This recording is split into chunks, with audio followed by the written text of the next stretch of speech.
primarij, dr. Damjan Radosavljević.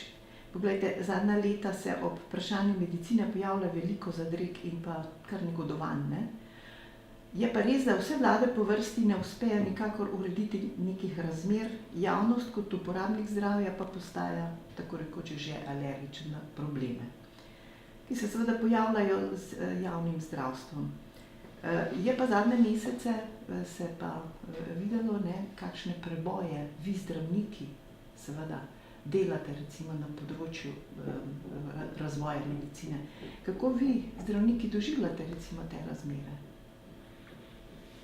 Ja, glede na vse te novitete, ki so res kakšna frapantna, tudi pri nas, ne samo v tujini, se klientela obrača na zdravnike z temi vsemi vprašanji, se pacienti preko medijev, televizije izvejo neke nove metode in si bi želeli tudi sami kar hitro omogočiti tak način zdravljenja, tako modern in dober, kot se pri nas pokaže.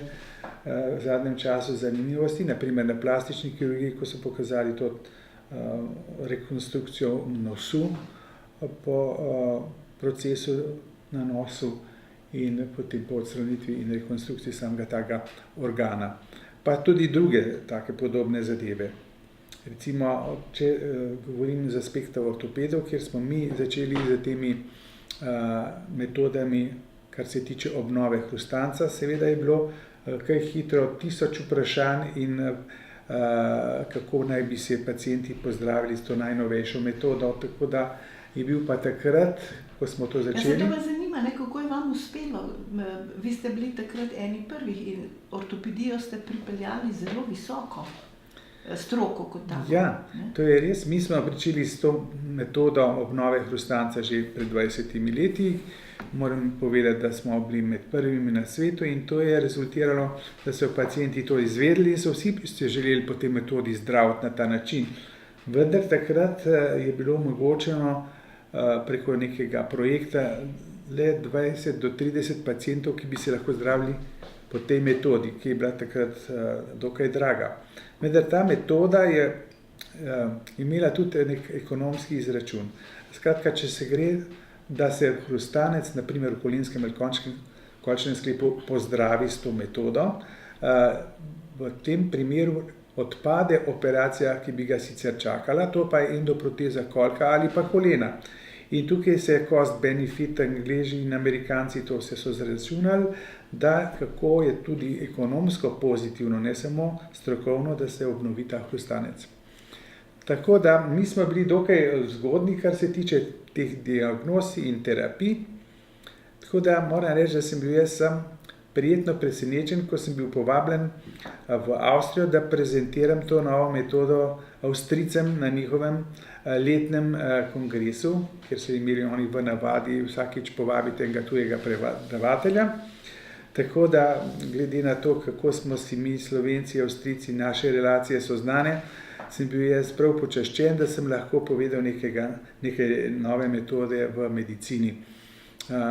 Temu je sledilo povabilo, moram reči, v Južno Ameriko, kjer pa sem jaz lahko skupaj z profesor Rolandom Jakobom iz Švice, Freiburga, prezentiral dve metodi obnove hrustanca. On je bil tisti, ki jih je poskušal informirati za neko metodo, ki se imenuje mozaikoplastika. Jaz pa tisti, ki sem predaval in tudi demonstriral to metodo autologne transplantacije hondrocitov oziroma presaditve hrustančnih celic. Tako da sva mi dva v tandemu prepotovala vso Brazilijo od severa do juga, kar je bilo tudi turistično zanimivo, medtem ko vsi poslušalci so bili pa entuziastično navdušeni in polni tisočih vprašanj.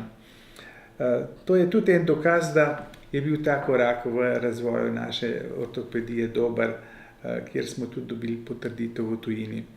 Je pa ortopedija ena zahtevnejših vej medicine, ne? In vedno bolj opeta recimo v zdravljenje prebivalstva, ne? Ja, ortopedija je ena od vej medicine, ki pravzaprav mimo ortopeda ne more nihče.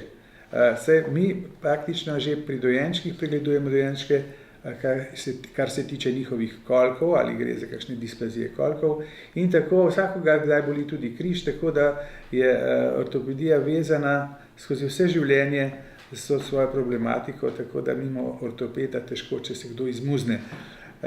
Tako iz tega aspekta je v bistvu tudi procentualno v vrhu teh obolenj, ki nas pestijo. Ja, ampak rekli ste, da ste seveda vi prvi začeli, mislim, enim na svetu, med prvimi z presaditvijo hrustanca, ki ste ga posebej gojili v laboratoriju. Ja. Potem ste pa začeli z drugo metodo, Tako je. presajanja matičnih celic, kjer ste bili pa tudi med prvimi na svetu.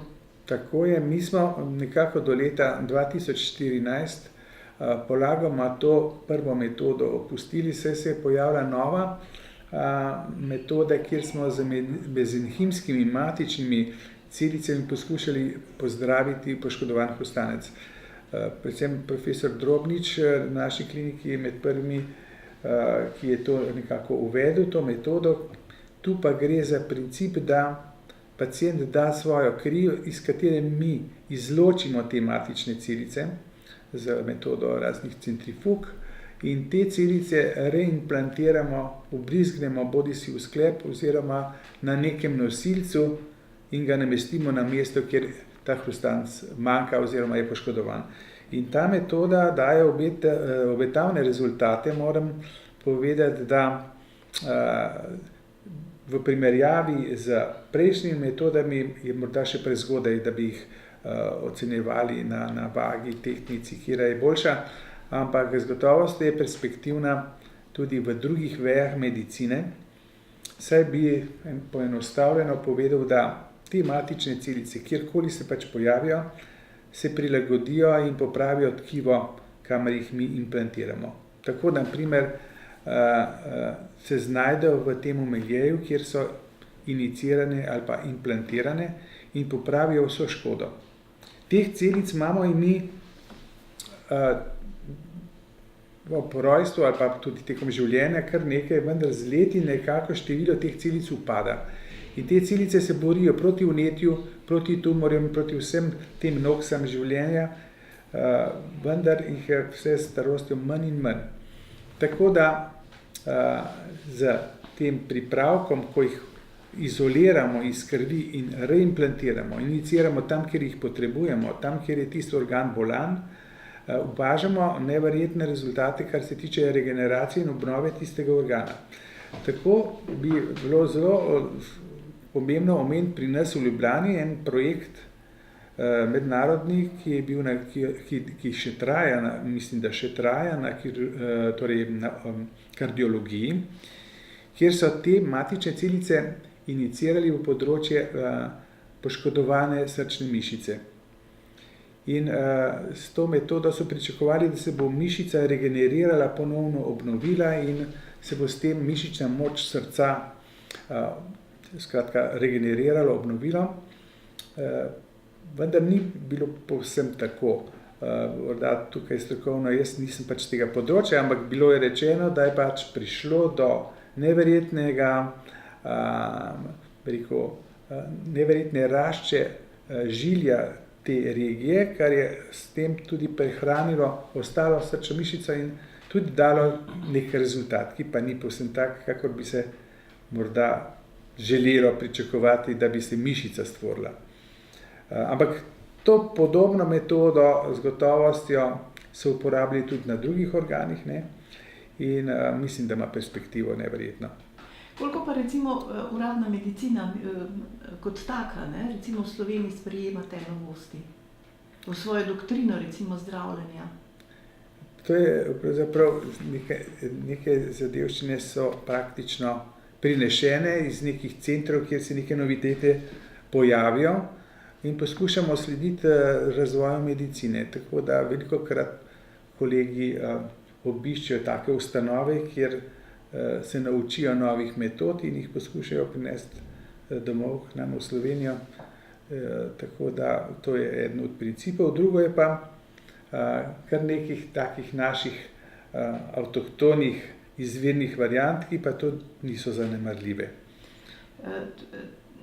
Ko ste rekli, ne, da se treba povezovati, ne, tudi v medicini z drugimi Gotovost, centri, tudi vi ste se, kolikor Ja, je manj znano, ne, da ste šli s temi novostmi v povezovanje z drugimi centri po svetu oziroma po Evropi. Ne?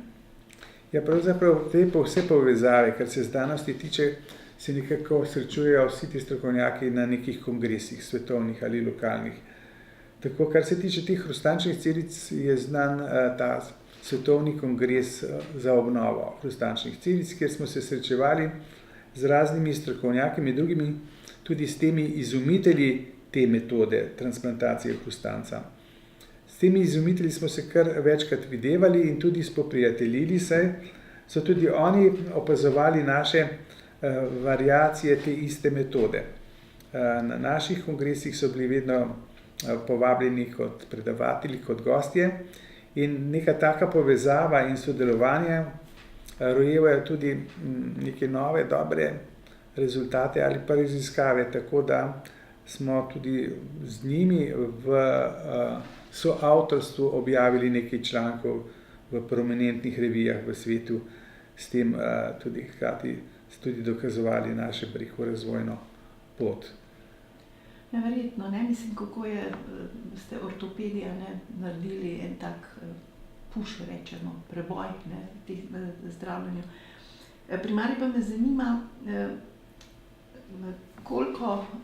kdo recimo v stroki, v medicinski stroki dela take, od česa je odvisno, da se stvari tako razvijajo? Ja, zdaj, kar se tiče vse oddelke pa pri vemo, nas, pri nas v bistvu, da to ne pomeni pri nas, jaz bi rekel pri nas v naši Sloveniji, odkot se recimo dogodi, da pride do nekih novitet. Tukaj gre za en entuziazem, hkrati vsi želimo, kar se tiče teh novitet, da bi tudi finančno dobili podporo strani države in strani raznih drugih sponzorjev, saj brez nekih financ realizacija je zelo težka. Medtem ko v tujini so kapacitete veliko večje, tudi finančno, imajo zaledje močnejše, gre morda lažje. Saj za medicino velja, ne? Dobra medicina, nova medicina je draga medicina. In tega se pri nas premalo zavedamo. Ja, ne vem, če bi rekel, da je to draga medicina. Mi se poskušamo primerjati z razvitimi, naprimer, ustanovami v tujini, ampak prav zadnjič sem govoril z eno pacientko, ki je ležala v kliničnem centru in primerjala to hospitalizacijo pri nas z hospitalizacijo v eni manjših bolnic v Esnu, v Nemčiji, ne? In je rekla, kako je v bistvu pri nas in pri njih pravzaprav povsem primerljivo, tako da ni tako slabo, kot si bi nekdo mislil. Hkrati pa pove tudi, kako je zdravnik na viziti govoril le kratek čas, je posvetil nekaj minutni razgovor in hkrati tudi zaračunal 35 € za 3 minute. Tako da tam so druge presije na paciente, nekako finančne tudi, pri nas pa preko našega socialnega zavarovanja nekako le to krijo vrhunske operacije, tako da nihče ne razmišlja o ceni tega posega in zdravljenju. So neke razlike. Zdaj, kar me še zanima, kakšno vlogo pa recimo igra konkurenca, bodisi med zdravniki samimi, med oddelki ali pa med centri, bodisi na državnem ali pa lokalnem nivoju, ker pač seveda novodoben trend je poln teh konkurenčnih prijemov. Ja, naprimer pri nas vsi kolegi izbiramo v bistvu točke, ki omogočajo, da naša klinika dobi naziv univerzitetne klinike, v bistvu in je ta, kjer se vršijo te terciarne dejavnosti. najvišjega ranga. Če ne bi dovolj teh znanstvenih točk nekako nabrali, bi izgubili ta rang ustanove in bi postali navadna bolnišnica, kjer pač teh terciarnih dejavnosti pač ne bi mogli izvajati. Tako da je borba in konkurenca z gotovostjo tudi kar visoka, saj za te točke so potrebne razne, publikacije, knjige, članki v mednarodnih revijah, kar ni povsem enostavno. In pri nas nekako se vse te točke nekako zberejo, da nekje že vrsto let ohranjamo ta nivo. Malo bi se pa lahko vse skupaj obrnilo, če bi ta rating padel. Tako da vsi si prizadevamo k temu nivoju, vsak osebno in tudi kot skupina, kot kolektiv, kot celotna enota. A mislite, da potem ta konkurenca na nek način, prej ste rekli, da seveda je odvisno od entuziazma, ker ste le raziskovalci, pogosto znanstveniki, a ne, ko uvajate novosti, in to je seveda, entuziazem je definitivno, a ne, mislim, tista lastnost, ki jo tak človek mora imeti. Ampak koliko pa recimo konkurenca, recimo z nekim drugim oddelkom ali pa usmeritvijo. Ja, zdaj tukaj konkurence so vse te bolnice ortopedske po naši državi, to so vse konkurenčne ustanove. Zanimivo je, kako pacienti se orientirajo, kam naj se grem jaz zdaj operirati, nekdo vpraša. A je boljše v bolnico v Valdoltra ali naj grem v Ljubljano, kam zdaj, kdo bo to boljše naredil. Recimo mi v bistvu vemo, da določeni zdravniki so izredno prizadevni in dobri strokovnjaki. Konkretno tukaj gre za vrsto sklepov v lokomotornega aparata in rečemo, ja, ta je pa zelo dober kirurg za ramo ali pa ta je pa znan, da odlično operira kolk. In to se potem nekako razvije, ampak z gotovostjo so pa tiste reference člankov in raziskav tiste, ki to potrdijo ali pa ne. Ja, samo bolniki oziroma laiki, laična javnost najbrž... Tega ne ve povsem čisto natančno, ja. Ja, to je res. Se ne ozira recimo na te članke, recimo strokovne članke v revijah, ne? Zdaj se ozirajo v bistvu na čakalno dobo. Sprašujejo, kje bo prej na vrsti in potem iščejo po teh ustanovah, kjer je ta čakalna doba čim krajša. Glede na to, da je sedaj vse preko računalnika, ni nobenih drugih poti, kako bi se reklo, pod mizo, za kulisjo, pač pa kako računalnik pokaže, kadar si na vrsti, dejansko takrat lahko prideš na OP poseg. Poglejte, prej sva govorila o tem, da je razvoj vsake stroke, vsake znanosti odvisno od ljudi, a ne, ki se ukvarjajo z njo. Pa me zanima, glede znanja, ki ga mlajše generacije prinašajo v prakso z obstoječih univerzitetnih predavalnic. Tu pa obstajajo nasprotujoča si mnenja, ne samo pri medicini, ampak pri sploh celotnem tem terciarnem izobraževanju, ne? Kakšna je vaša ocena glede kvalitete znanja mlajših kolegov ob koncu študija?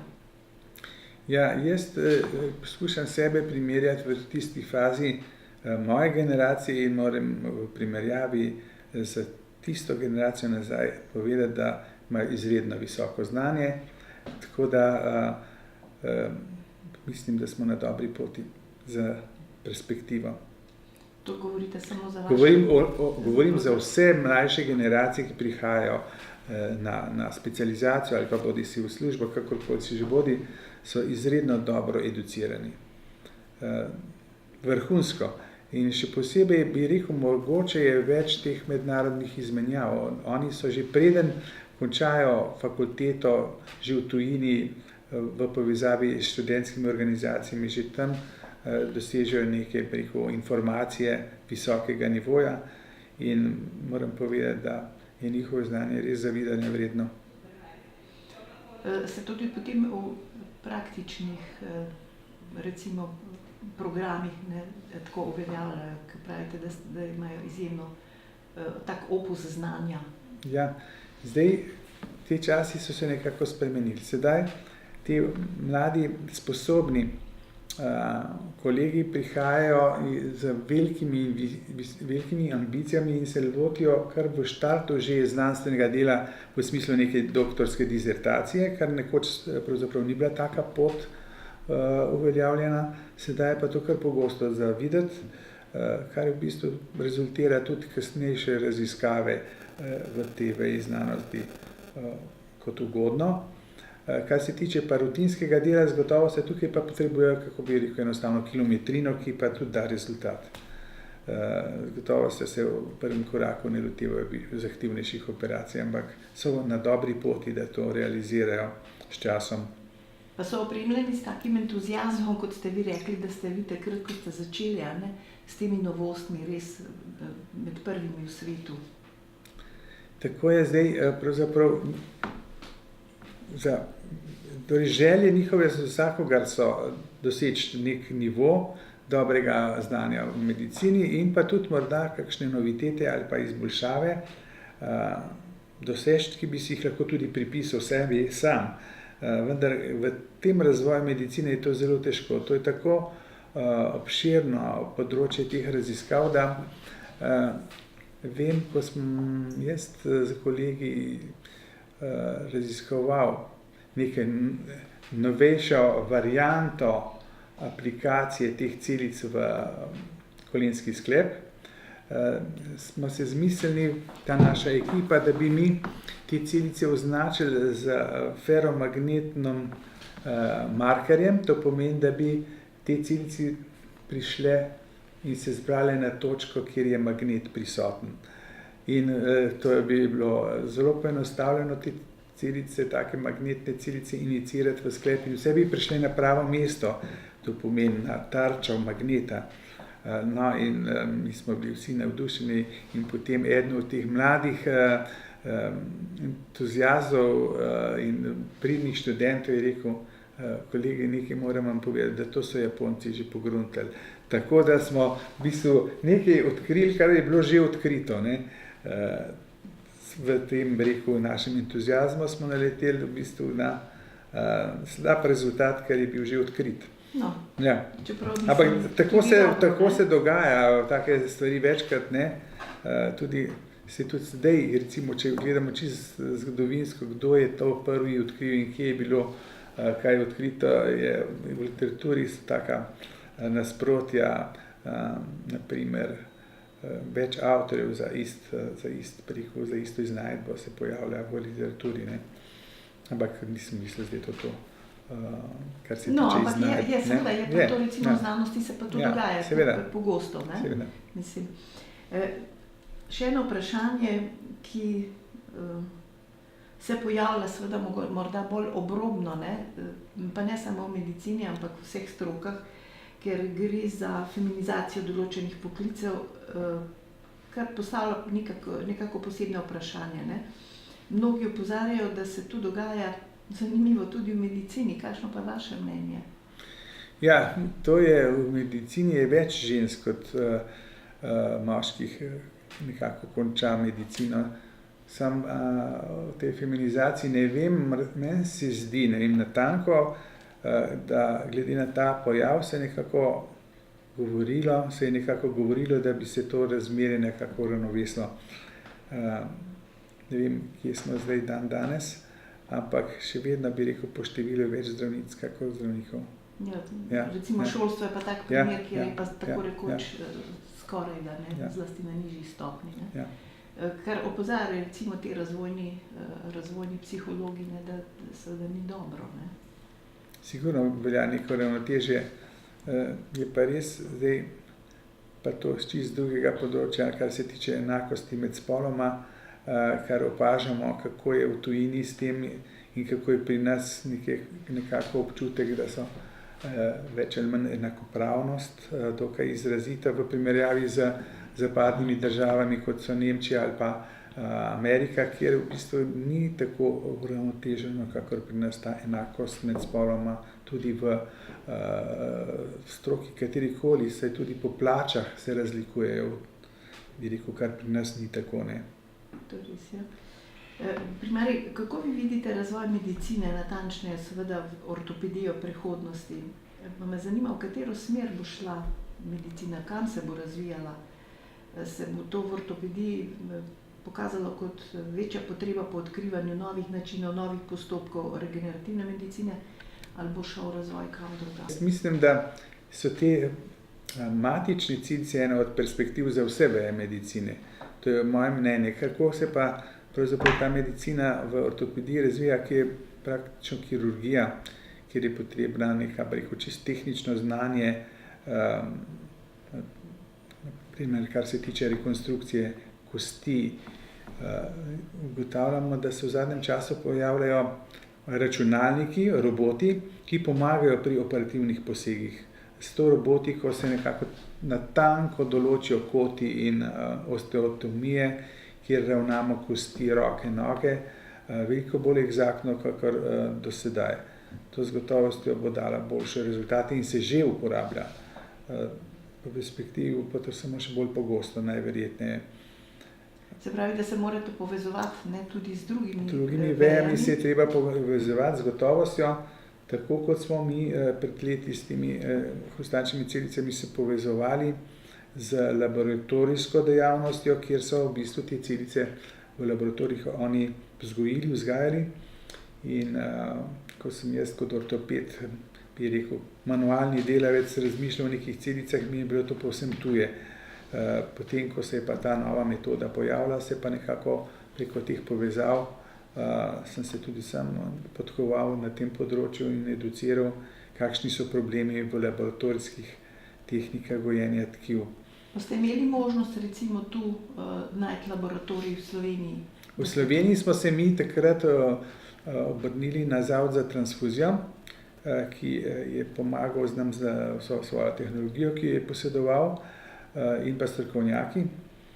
Tako da smo nekako lahko razvili tudi neke svoje variante, ki v fundamentu pri sami iznajdbi profesor Petersona Švedske niso bile povsem take. Takrat, ko sem jaz bil pri njemu na Švedskem, se je dogodilo, da je istočasno prišla neka amerikanska firma Genzyme, to je en farmacevtski koncern ogromen, finančno izredno močen, ki so v bistvu kupili licenco za gojenje teh kondrocitov v laboratoriju, za gojenje teh hrustančnih celic. In ko sem se jaz vrnil v Slovenijo, tega znanja, kako vzgojiti te celice, pravzaprav nisem dobil.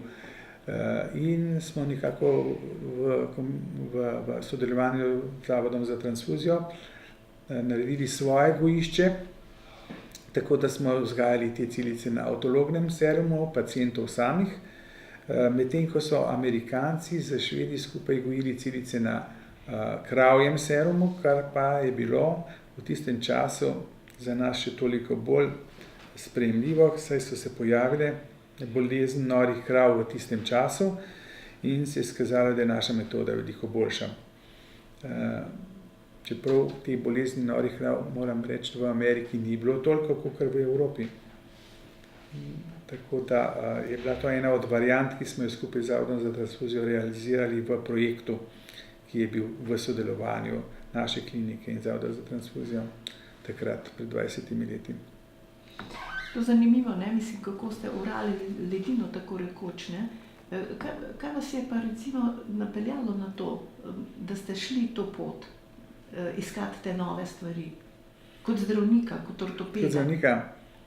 Ja, ne vem, jaz osebno sem že prej, že v študentskih letih me je zanimalo raziskovanje nekaj novitet, tako da sem že prej sodeloval z nekimi inštituti, kjer sem se poskušal vključiti v neko raziskovalno dejavnost izga nivoja kot študent.